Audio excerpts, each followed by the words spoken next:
My phone pinged as I was signing Leo out of daycare. I glanced at the screen, expecting a routine message from my husband about dinner plans. Moving to Spain with Jackie. I've transferred our savings to my private account. Good luck paying rent. My hands froze mid-signature.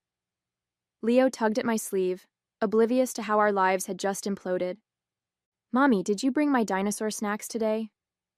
I forced a smile, completed the sign-out sheet, and typed a response while my mind screamed in disbelief. "Thanks for the update." 3 words that masked the hurricane of emotions threatening to overwhelm me. Jackie was his administrative assistant. Our savings represented 8 years of careful planning and sacrifice. The rent on our Chicago apartment was due in 3 days. My name is Suzanne Mitchell, 37 years old, mother to 4-year-old Leo, and apparently soon-to-be ex-wife of David Mitchell, who had just abandoned us with the casual cruelty of a text message. What I wanted was painfully simple: stability for my son, the dignity of financial security, and the chance to build a life not constantly undermined by David's impulsive decisions. Standing in my way was the immediate crisis of survival: how to keep a roof over our heads when our savings account had been pillaged. "Where's Daddy?" Leo asked as we walked to the car, his small hand trusting in mine. "Is he making spaghetti tonight?" "Daddy's on a trip," I answered, the first of what would likely be many carefully constructed half-truths. "We'll have pizza instead." At home, I tucked Leo in front of his favorite cartoon while I called the bank. The polite representative confirmed my worst fears. David had indeed transferred the entire balance, $42,731, from our joint savings to an account under his name only. Since both our names were on the joint account, there was nothing they could do. It wasn't technically theft in the eyes of the banking system. I opened our checking account online, hoping David had overlooked our day-to-day funds. The balance read $347.12. Our rent was $2,200. As the reality of our situation sank in, my phone lit up with a call from David's mother, Beatrice. "Suzanne, what have you done?" she demanded without preamble. "David says you're refusing to let him see Leo." I struggled to process her words. "What? David just told me he's moving to Spain. He's cleaned out our accounts." "Don't lie to me," she snapped. "He showed me the text messages. You're threatening to keep Leo from him unless he pays you more alimony. I've raised a better son than that, and he won't be bullied." As Beatrice continued her tirade, a sickening realization dawned. David wasn't just abandoning us. He was actively creating a fictional narrative where I was the villain.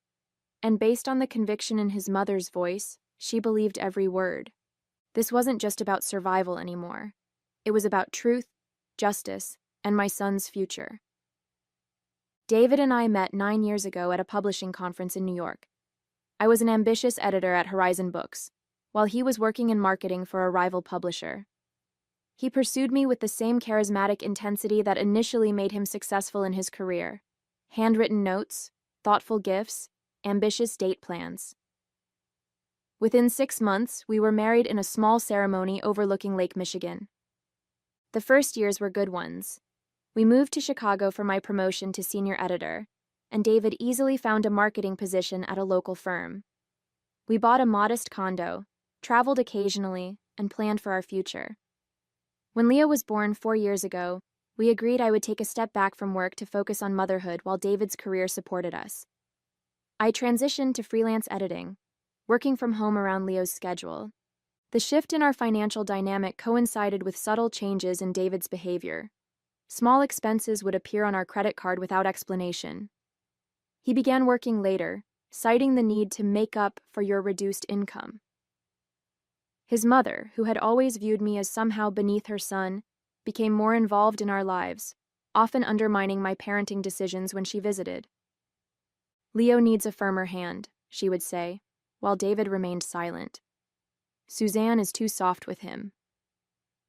2 years ago, we sold our condo and moved to a rental apartment, after David convinced me we could use the equity to invest in his friend's startup. The investment failed within 8 months, but David's explanations about market volatility seemed plausible enough. When I suggested returning to full-time work, he insisted it wasn't necessary and that Leo needed me at home. "Trust me," he would say. "I've got everything under control." I did trust him, though doubts occasionally surfaced. Like when I discovered receipts for dinners on nights he claimed to be working late, or when he became defensive about his phone, keeping it face down and taking calls in another room. Each time, his explanations seemed just reasonable enough to quiet my suspicions. 3 months ago, David announced he'd been offered a promotion that would require occasional international travel. The increased income would help rebuild our savings, he explained. Around the same time, he mentioned Jackie, a new administrative assistant who was amazingly efficient at organizing his schedule. Last week, I found a Barcelona travel guide hidden in his desk drawer. When I asked about it, he laughed it off. The team might open a European office someday. Just doing some preliminary research. I accepted his explanation, ignoring the slight tremor in his voice and the way his eyes didn't quite meet mine. That travel guide should have been my wake-up call. Instead, it became just another warning sign I chose not to see clearly until it was too late. The day after David's devastating text, I dropped Leo at daycare and headed to David's office, determined to confront him in person. Surely he wouldn't simply vanish without properly dissolving our marriage or making arrangements for Leo. The David I married wasn't cruel. Impulsive sometimes, but not heartless. The receptionist's expression shifted from professional welcome to discomfort when I asked for David. "I'm sorry, Mrs. Mitchell, but David no longer works here. He resigned last week." "Last week?" My voice sounded distant even to my own ears. "That's impossible. He was here Monday." She fidgeted with a pen. "I'm really not supposed to discuss personnel matters, but he submitted his resignation 2 weeks ago. Yesterday was his last day." 2 weeks. While I was planning meals and managing Leo's preschool applications, David had been orchestrating his escape. The receptionist avoided eye contact as I thanked her and walked numbly toward the elevator. In the parking garage, I called David's closest friend, Trevor. "Hey, Suzanne," he answered cautiously. "How are you holding up?" "You knew," I said, realization dawning. "You knew he was planning to leave."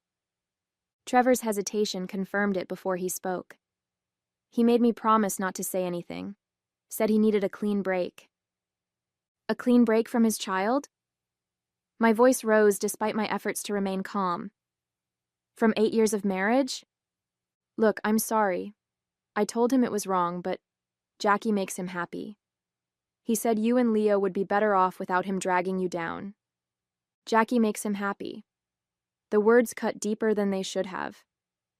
I knew their relationship wasn't just professional, but hearing it confirmed by a mutual friend transformed suspicion into humiliating certainty. "Did he tell you he emptied our bank accounts?" I asked. Trevor's silence spoke volumes. "Christ, Suzanne, I had no idea he'd go that far." His voice dropped. "That's messed up."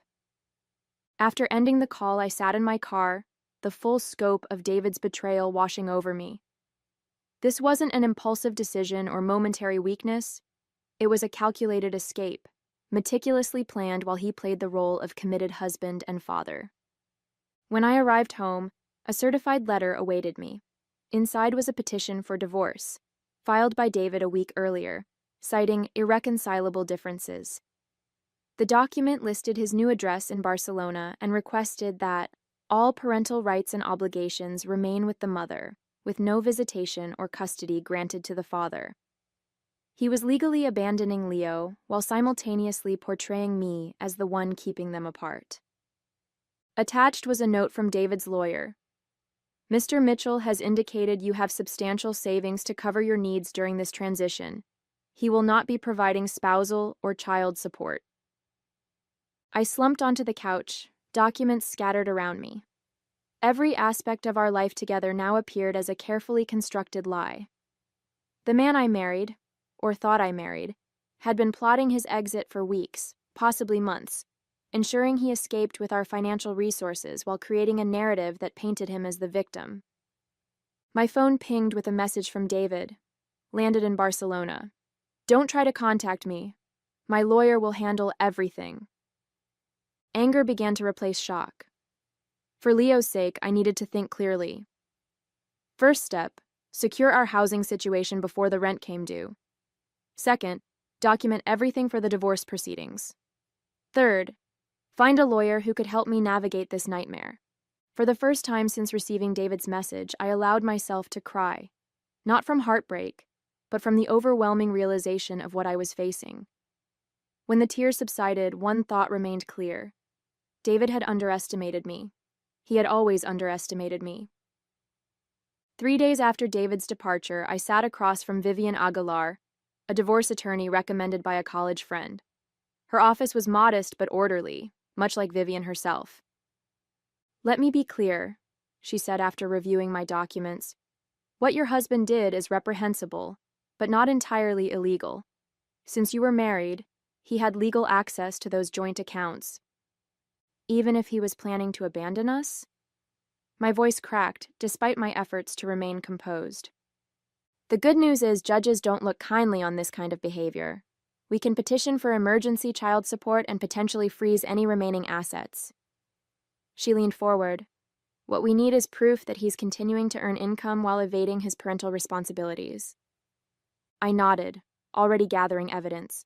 Screenshots of David's text messages, bank statements showing the massive withdrawal, the certified divorce petition. But finding proof of his current employment seemed impossible from nearly 4,000 miles away.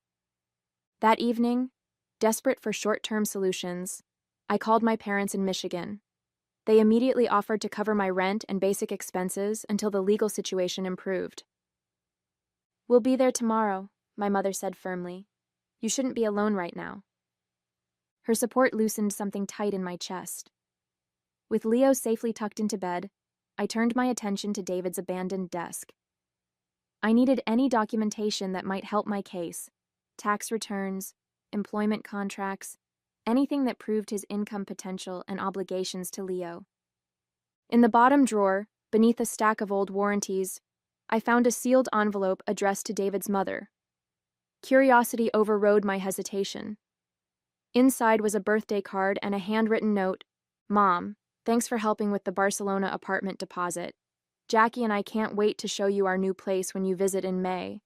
We couldn't have made this happen without your support. Love, David." The date on the card was from 3 months ago, around the time David had first mentioned his promotion.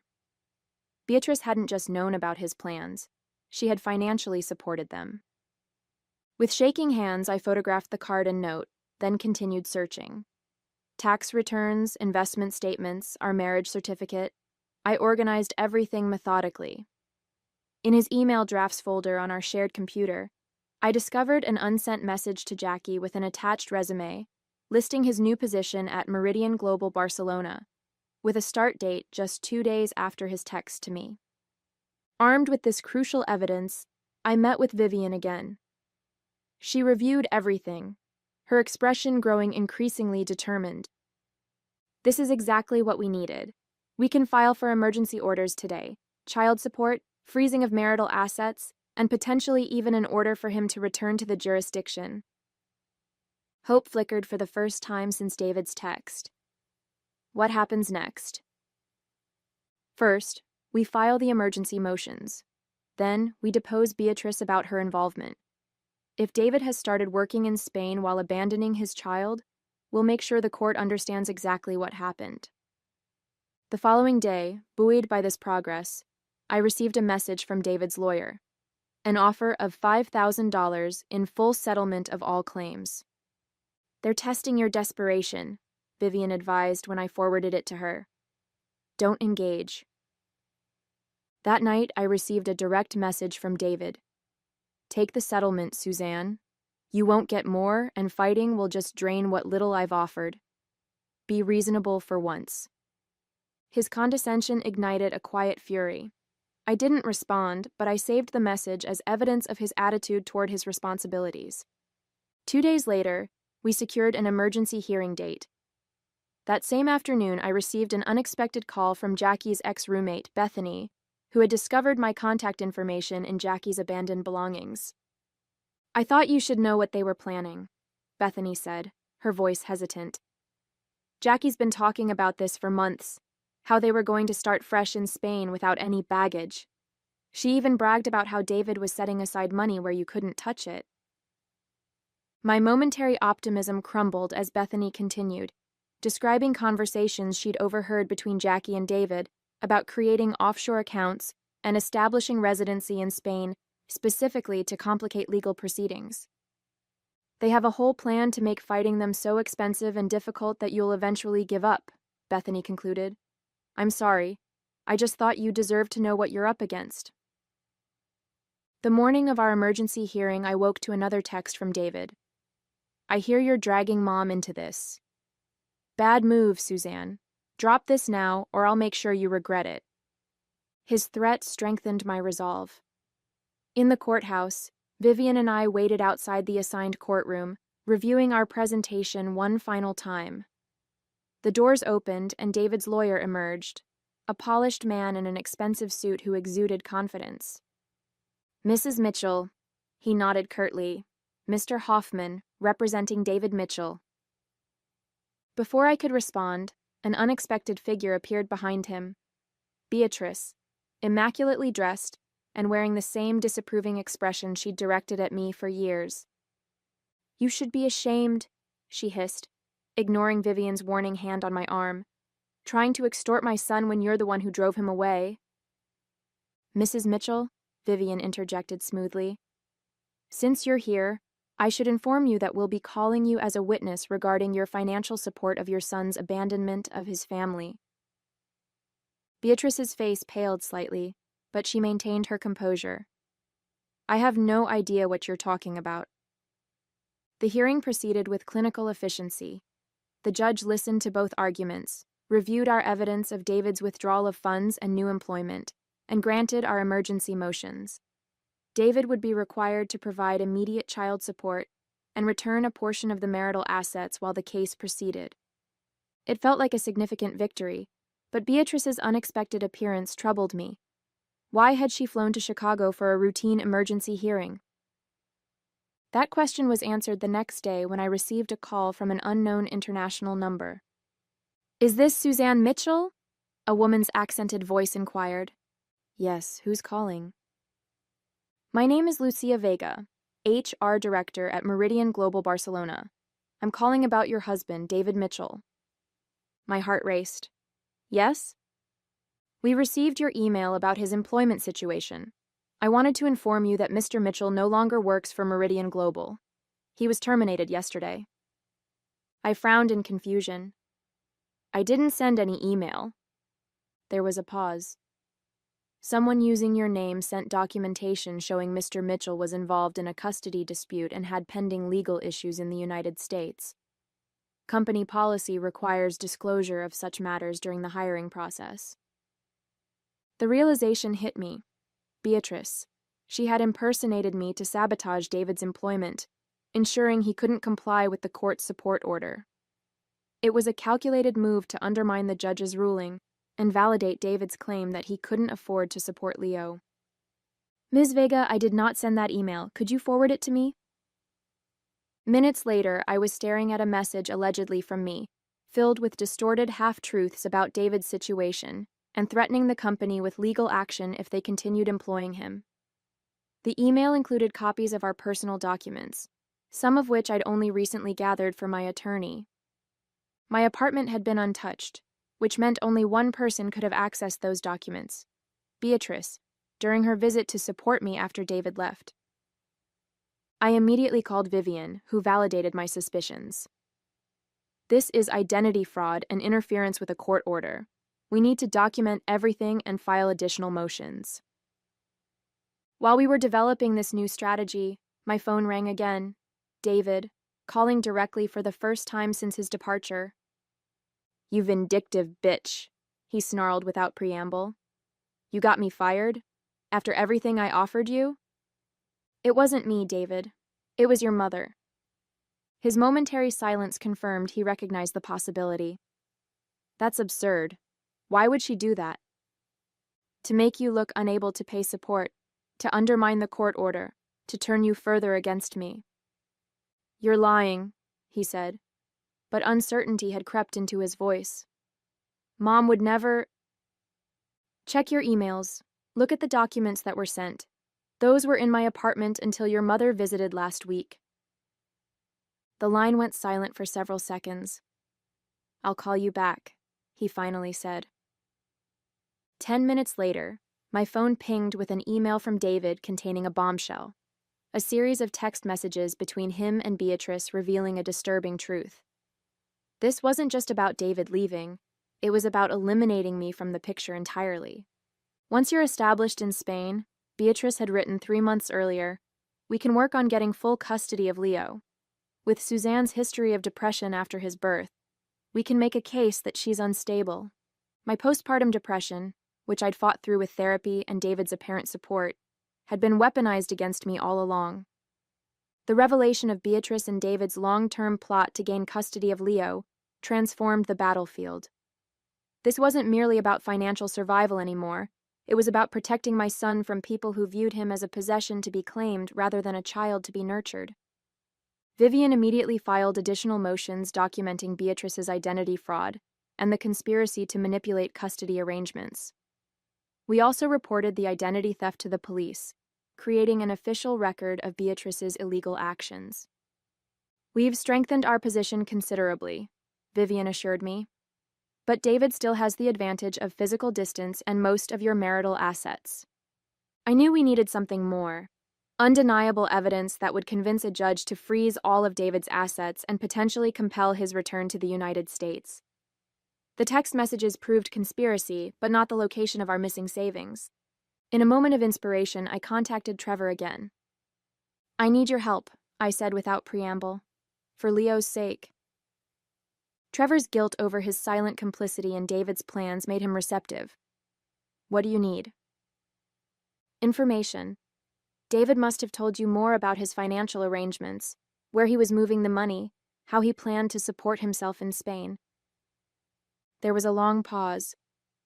He mentioned an account in the Cayman Islands, said his mom helped him set it up years ago for tax purposes. I didn't think much of it at the time. Did he mention the bank name? Any details at all? First Caribbean International, I think. Look, Suzanne, I'm sorry I didn't say anything sooner. I never thought he'd leave Leo completely. This new information gave us a starting point, but we needed details. Account numbers, transfer records, anything that would concretely tie David to hidden assets. I remembered that David had always used variations of the same password for his accounts, generally involving Leo's birth date and our anniversary. With trembling fingers, I tried accessing his cloud storage using the most likely combination. To my shock, it worked. Inside were folders meticulously organizing his escape, screenshots of transfer confirmations, correspondence with Beatrice about the offshore account, even a document titled Custody Strategy, outlining their plan to paint me as an unstable mother once Leo was brought to Spain.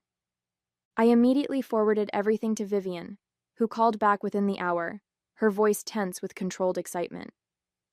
This is exactly what we needed. I'm filing for emergency orders freezing the Cayman account and requesting international enforcement. 2 days later, we received our first major victory. The judge granted our motion to freeze David's offshore account pending further investigation. David's lawyer immediately filed a counter motion accusing me of illegal hacking, which momentarily threatened our progress. Then came the unexpected complication. Jackie called me directly. Suzanne, we need to talk, she said, her voice lacking its usual confidence. David's falling apart here. That's not my concern anymore. Please, she insisted. He's talking about flying back to Chicago to fix things with you directly. I'm worried about what he might do. A chill ran through me. David had never been physically violent, but his current desperation made him unpredictable. Why are you telling me this, Jackie? Because this isn't what I signed up for. He promised a fresh start, not a man obsessing over his ex-wife and hiding money from me too. Her words caught me off guard. He's hiding money from you? He has another account I just found out about. After the judge froze the Cayman account, He told me we'd be fine because he has backup funds his mother doesn't even know about. This was potentially crucial information, but I sensed Jackie wasn't sharing out of pure altruism. "What do you want, Jackie?" "Protection," she said simply. "When David finds out I've talked to you, he'll turn on me too. I need assurance that I won't face legal consequences for my role in this. I can't promise anything without consulting my attorney." "Then figure it out quickly," she replied, "because David booked a flight to Chicago for tomorrow. And Suzanne? He seemed different when he told me. Scary different." After consulting with Vivian, we crafted a proposal: immunity for Jackie in exchange for complete documentation of all accounts and a sworn statement about David and Beatrice's conspiracy. Jackie agreed immediately, sending bank statements showing a second account in Liechtenstein containing the bulk of our marital assets, over $200,000. With this final piece of evidence, we secured an emergency restraining order just hours before David's scheduled arrival in Chicago. When his plane landed, airport security would be waiting. David's return to Chicago unfolded exactly as we had planned. Airport security detained him upon landing, serving him with both the restraining order and court summons for an emergency hearing the following morning. His phone call to me from the airport security office vibrated with barely controlled rage. "What the hell is this, Suzanne?" "I came back to work things out." "With a one-way ticket and no hotel reservation?" I countered, Jackie's intelligence having proved accurate. "The court hearing is at 9 tomorrow. I suggest you find a lawyer." In the courtroom, David appeared disheveled and defensive, clearly unprepared for the mountain of evidence we presented: the offshore accounts, the identity fraud, the custody conspiracy, and most damning, Jackie's sworn statement detailing how he had planned the abandonment for months while systematically hiding marital assets. The judge's expression grew increasingly severe as Vivian methodically built our case. When she presented the custody strategy document outlining their plans to use my postpartum depression against me, David visibly wilted. "Your Honor," Vivian concluded, "we request immediate return of all marital assets, full custody of the minor child to my client, supervised visitation only for the father, and a forensic accounting of all funds hidden by Mr. Mitchell and his mother." When David's hastily retained attorney attempted to paint me as the aggressor who had forced David to protect his assets, the judge cut him off. "Counsel, I've reviewed the evidence. Your client systematically defrauded his wife, abandoned his child, and conspired to manipulate this court.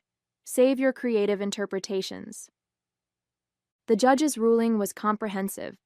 All identified accounts were frozen and placed under court supervision. David's passport was confiscated pending resolution of the financial issues. Temporary full custody was granted to me, and a referral was made to the district attorney's office to investigate potential criminal charges against both David and Beatrice for identity fraud and conspiracy. As David stared at me across the courtroom, I met his gaze steadily, no longer the desperate woman he had expected to find. In his eyes, I saw the dawning realization that his carefully constructed escape had become his prison. In the months following the court's ruling, the full consequences of David's actions unfolded with a certain poetic justice. The forensic accounting uncovered not just our marital assets, but additional funds Beatrice had hidden for tax purposes. Both faced civil penalties. Beatrice was also charged with identity fraud for impersonating me to Meridian Global.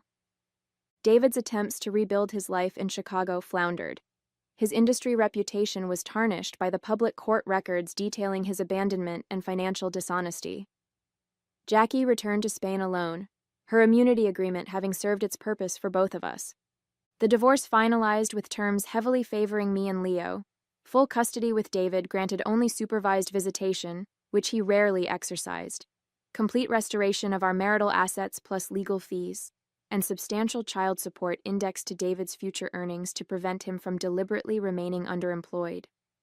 Most satisfying was watching Beatrice's carefully constructed social facade crumble when her country club friends discovered she had committed identity fraud to sabotage her own son's employment. The woman who had judged me for years now faced judgment from her peers. 6 months after David's text upended our lives, Leo and I moved into a small but comfortable condo purchased with the recovered funds. A home that was truly ours, with no shadows of betrayal lingering in its corners. "Is Daddy ever coming to visit?" Leo asked one evening as I tucked him into his new dinosaur-themed bedroom. "I don't know, sweetheart," I answered honestly, "but we're going to be okay either way." And we were. I returned to full-time editing with a publishing house that offered flexible hours for parents. Leo thrived in his new preschool. The acute pain of David's betrayal gradually transformed into something quieter, a hard-earned wisdom about resilience and self-reliance. Sometimes life's cruelest moments become unexpected catalysts for growth. David's parting text, "Good luck paying rent," had been intended as a devastating final blow. Instead, it became the first line of a story about finding strength I never knew I possessed.